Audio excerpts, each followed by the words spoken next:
Sinigang na sapsap. Yan ang ating ulam for today's video. Magandang tanghali mga ka-El, mga kalambingan. Kamusta na ang lahat? Tayo ngayon ay magluluto ng sinigang na sapsap. Umpisahan natin sa paghihiwa ng luya.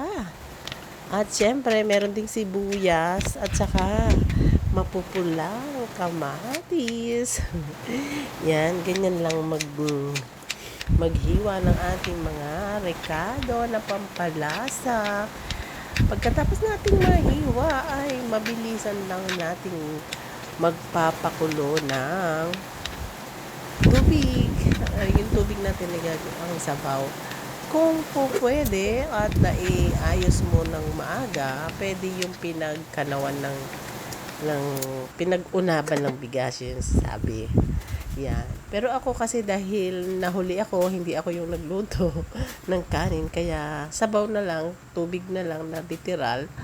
Nagpakulo lang tayo niyan. Tubig, lalagay na kaagad natin yung sibuyas, kamatis, luya. May konting asin. Tapos, nilagyan ko din po siya ng magic sarap. Baka naman, ayan. Pagkatapos niyan ay papakuluin lang natin. At pag kumukulo-kulo na, papakuluan natin ng mabilisan.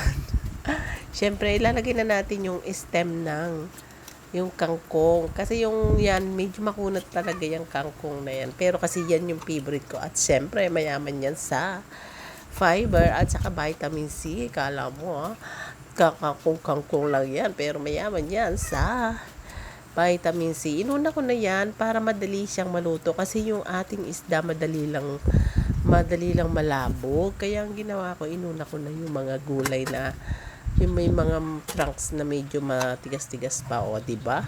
Isang kulo lang, tapos lalagyan na natin ang napakasariwang isda, ang sapsap. Kaya ayan, sariwang-sariwang ating isda for today's video. Ayan. Pagkalagay mo na yan, lagay mo na rin kagad yung mga dahon-dahon naman ng kako kasi mabilis lang yan. Isang kulo lang, pag nalanta na yung gulay, pwede nang lalagyan naman natin ng pangpaasim. Or pwede rin i-check mo na yung lasa, kung tama ba. Pwede kung may kulang, idagdagan na. Yan. Pagkalagay mo na nung nalanta na yung ating kangkong, lalagyan naman natin ng pang-asim. Dahil yung aking pang-asim kakapon, kaunti na lang. Dinagdagan ko siya ng sampalok cubes, sampalok broth, sampalok powder, at saka samiso. Yung sinigang samiso yan. Pinaghalo ko na lang. Pwede yan. Pagkatungkol sa isda, pwede yan. Yan. Dadagdagan natin yan ng pang-asim na samiso. Yan, ganyan lang. Pakulo lang hanggang sa tuluyang maluto ang ating fish at matanggal na rin ang lansa dahil nga sa ating inilagay na luya. Yan. Tsaka yung sapsap na to, napakasarap pansigang. Bagay na bagay talaga siya sa pansigang. Lalo na't ganyan, mapupula ang kamatis. Napakasarap nito. Ngayon, tinikman ko siya kasi medyo kulang sa asin. Kaya naman, dinagdagan ko lang. Yan na lang ang meron ako. Kaya, yan lang nilagay natin. Kaya, tuloy-tuloy lang. Excuse me. Tuloy-tuloy lang. Tapos, ayan. Lalagay na natin yung sili. Yan natin ang panghuli para hindi siya lamog na lamog. Ayan. At napakabango sa sabaw.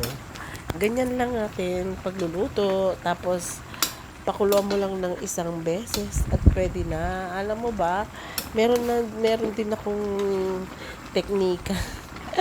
Ang mga teknika ng nanay. Para masarap. Pagka nagluluto ako ng sinigang na isda, nilalagyan ko siya ng konting mantika kahit na mga 2 kutsara lang. Ay, ang linamnam, ang sarap ng outcome niya para sa akin. Ewan ko lang sa iba.